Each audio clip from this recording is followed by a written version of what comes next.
तो welcome friends, welcome to this new episode. और आज हम आपको थोड़ा और कुछ गॉस लॉ के बारे में थोड़ा कॉन्सेप्ट आपके और क्लियर कर देते हैं।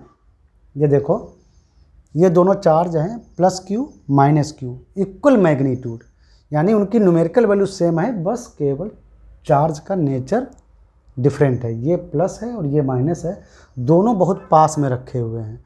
इसका मतलब एक दूसरे, इसके इलेक्ट्रिक फील्ड पर इसका असर हो रहा है और इसके इलेक्ट्रिक फील्ड पर उसका असर हो रहा है। अगर ये पॉजिटिव चार्ज है तो यहाँ से इलेक्ट्रिक फील्ड लाइन बाहर चलेंगी ऐसे। सिंस इसका इस पर इफेक्ट पड़ रहा है तो स्ट्रेट लाइंस नहीं रहेंगी, आइसोलेटेड होता अगर ये चार्ज तो इलेक्ट्रिक फील्ड लाइन थोड़ा स्ट्रेट रहती। ठीक है, मान लो कि अब ये दोनों चार्ज आइडेंटिकल और इक्वल मैग्नीट्यूड के हैं, तो पॉजिटिव चार्ज से इलेक्ट्रिक फील्ड लाइंस दूर जाएंगी क्योंकि इलेक्ट्रिक फील्ड की डायरेक्शन पॉजिटिव चार्ज से अवे लेते हैं और निगेटिव चार्ज के पास, और मैग्नीट्यूड इक्वल है। इसका मतलब उनके जो नंबर्स होंगी इलेक्ट्रिक फील्ड लाइंस की वो हमें इक्वल लेनी पड़ेंगी। अब यहाँ से कुछ लाइंस अगर ऐसे आ रही हैं और उसके पास में ये माइनस निगेटिव चार्ज रखा हुआ है सेम मैग्नीट्यूड का, तो यहाँ से पॉजिटिव मतलब इलेक्ट्रिक फील्ड लाइंस इस पॉजिटिव चार्ज से तो दूर भागेंगी लेकिन इस निगेटिव चार्ज की ओर आ जाएंगी। मतलब वहाँ से दूर चली तो यहाँ आ गई।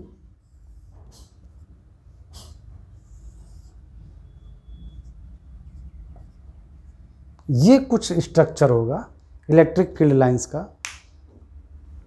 इलेक्ट्रिक फील्ड पॉजिटिव चार्ज से दूर जाता है और निगेटिव चार्ज की ओर आता है। ये दोनों अगर बहुत पास हैं, आइसोलेटेड, एक आपस में नहीं हैं, यानी एक का असर दूसरे पर पड़ रहा है इलेक्ट्रिक फील्ड का, तो उनकी इलेक्ट्रिक लाइंस कुछ ऐसे होंगी। ठीक है, अब हम थोड़ा गॉसियन सरफेस बनाते हैं और थोड़ा देखते हैं कि फ्लक्स जो होता है इलेक्ट्रिक फ्लक्स वो कैसे डिफर करेगा। तो पहला गॉसियन सरफेस बनाते हैं क्लोज्ड, जो केवल इस पॉजिटिव चार्ज Q को इनक्लोज करेगा, S1। जरा सरफेस नंबर पहला है, पहला सरफेस, फर्स्ट सरफेस। तो इस फर्स्ट सरफेस से पास होने वाला फ्लक्स जो होगा उसका नेचर कैसा होगा। देखो, ये क्लोज्ड गॉसियन सरफेस है। इस क्लोज्ड गॉसियन सरफेस के अंदर पॉजिटिव चार्ज इनक्लोज्ड है और सारी इलेक्ट्रिक लाइंस देखो तो इस सरफेस को पियर्स करके, यानी इसको चीर कर बाहर जा रही हैं। टोटल 1 2 3 4 5 6 7 8 9 लाइंस अगर हमने हैं तो 9 लाइंस, सभी लाइंस इस पूरे सरफेस को क्रॉस करके बाहर जा रही हैं। यानी इस सरफेस से जो पास होने वाला जो नेट जो इलेक्ट्रिक फ्लक्स होगा वो पॉजिटिव होगा, क्योंकि अंदर पॉजिटिव चार्ज इनक्लोज्ड है और इलेक्ट्रिक फील्ड लाइंस जो हैं वो इस सरफेस को क्रॉस करके बाहर आ रही हैं। जरा अगर आप इसके चारों ओर एक इनक्लोज्ड सरफेस क्रिएट करें अपने मन से और उसको नाम दे S2, तो देखिए इस सरफेस में सारी लाइंस, इलेक्ट्रिक लाइंस सरफेस के अंदर आ रही हैं, सरफेस के अंदर आ रही हैं। तो एरिया वेक्टर लेते हैं आउटसाइड, यानी कि इसका जो अभी हमने बताया था इसके पहले, यानी इससे रिलेटेड, इससे पास होने वाला जो नेट जो इलेक्ट्रिक फील्ड फ्लक्स है वो हमारा निगेटिव आएगा। इसका निगेटिव फ्लक्स और इसका पॉजिटिव फ्लक्स दोनों अमाउंट में सेम होंगे, क्योंकि अगर क्योंकि जितने मैग्नीट्यूड का पॉजिटिव चार्ज ये इनक्लोज करता है उतने ही मैग्नीट्यूड का ये सरफेस निगेटिव चार्ज इनक्लोज करता है। यानी जितनी नंबर ऑफ लाइंस इस सरफेस को चीर के बाहर जा रही हैं उतनी ही नंबर ऑफ लाइंस इस सरफेस को पियर्स करके या चीर कर उसके अंदर आ रही हैं। तो इन दोनों का जो, इसका जो फ्लक्स होगा और इसका फ्लक्स होगा मैग्नीट्यूड में तो इक्वल होगा लेकिन उनके नेचर अपोजिट होंगे। फॉर एग्जाम्पल अगर इसकी न्यूमेरिकल वैल्यू +8 होगी तो इसकी न्यूमेरिकल वैल्यू -8 होगी। समझ में आया? ऐसे एक सरफेस और लेते हैं जो यहाँ कहीं पर, जैसे मतलब यहाँ कहीं पर एक क्लोज सरफेस लेते हैं, इसका नाम देते हैं S3। तो जरा इस S3 से पास होने वाला नेट फ्लक्स निकालते हैं। अगर आप गॉस लॉ को डायरेक्ट एप्लीकेबल करो तो इस क्लोज सरफेस के अंदर कोई चार्ज नहीं है, Q इनक्लोज्ड इस S3 सरफेस में है 0। यहाँ कोई चार्ज है ही नहीं इसके अंदर। इस क्लोज सरफेस के अंदर कहाँ चार्ज है? चार्ज तो यहाँ है। इसका मतलब इससे एसोसिएटेड नेट इलेक्ट्रिक फ्लक्स 0 होगा। वो आप ऐसे भी समझ रहे हैं कि जो इलेक्ट्रिक लाइंस इसके अंदर जा रही हैं, जैसे ये 2 लाइंस जा रही हैं तो बाद में ये दोनों लाइंस निकल गई, यानी जितना इलेक्ट्रिक फ्लक्स गया उतना बाहर निकल गया, तो इससे एसोसिएटेड नेट इलेक्ट्रिक फ्लक्स क्या होगा? वो 0 होगा। दोनों चीज़ों से आपका 0 आ रहा है। अगर आप डायरेक्ट गॉस लॉ लगा दो तब भी 0, और अगर आप देख लो कि इलेक्ट्रिक लाइंस जो पास हो रही हैं और वही निकल रही हैं तो 0। मीन्स एक्सटर्नल चार्जेस का जो फ्लक्स होता है, जो इलेक्ट्रिक फील्ड है, वो किसी गॉसियन सरफेस से निकलने वाले नेट फ्लक्स पर कोई असर नहीं डालता है, क्योंकि ये जितना इधर से फ्लक्स गया एक्सटर्नल चार्ज के चलते वो उधर से निकल गया। सिमिलरली अगर आप ये बनाओ S4 तो भी वही हालत है, इसके अंदर कोई चार्ज नहीं आया, इसका मतलब इससे एसोसिएटेड नेट फ्लक्स 0 है। या आप डायरेक्ट आप देख रहे हैं कि ये दोनों लाइंस इसके अंदर आ रही हैं इलेक्ट्रिक फील्ड और की ओर चली गई, मतलब जितना इलेक्ट्रिक फील्ड इंटर किया उतना निकल गया, यानी जितना फ्लक्स इंटर किया उतना फ्लक्स निकल गया, यानी इस गॉसियन सरफेस पर एक्सटर्नल इलेक्ट्रिक फील्ड के फ्लक्स का कोई असर नहीं होता। अब एक आप सरफेस बनाओ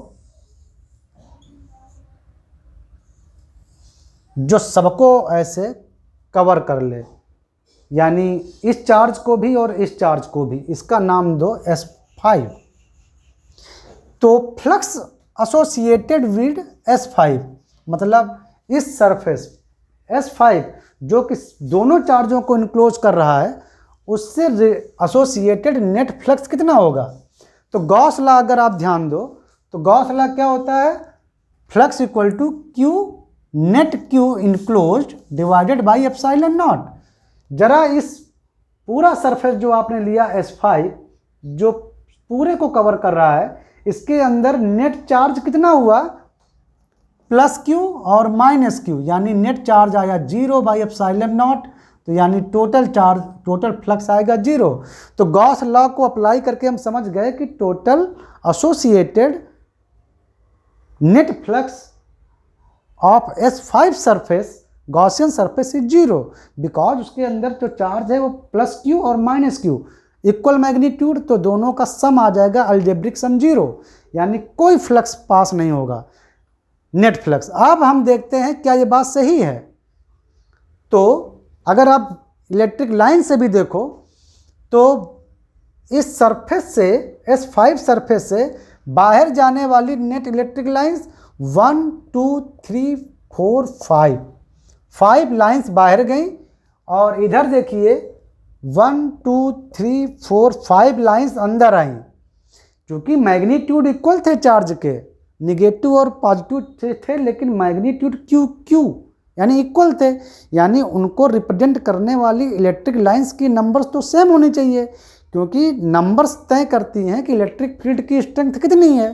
तो जब नंबर सेम है तो यानी 5 लाइंस अगर इस चार्ज की ओर आएंगी तो 5 लाइंस इस चार्ज से निकलनी चाहिए। तो यानी इस पूरे सरफेस यानी गॉसियन सरफेस S5 में 5 लाइंस बाहर गई तो 5 लाइंस अंदर आई इलेक्ट्रिक फील्ड की, यानी जितना इलेक्ट्रिक फील्ड इंटर किया, जितना इलेक्ट्रिक फ्लक्स इंटर किया, उतना ही इलेक्ट्रिक फ्लक्स इस सरफेस से बाहर निकल गया।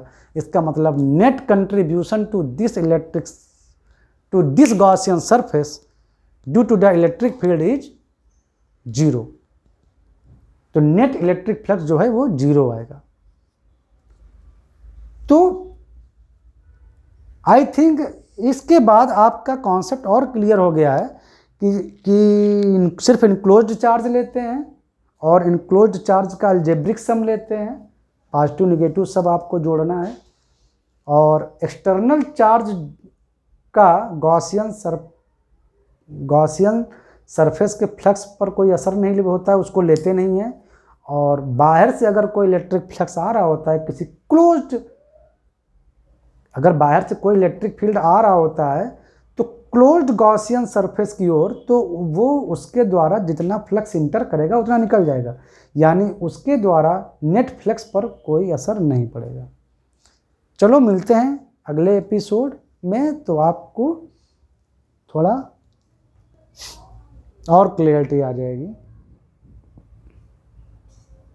मिलते हैं नेक्स्ट एपिसोड में।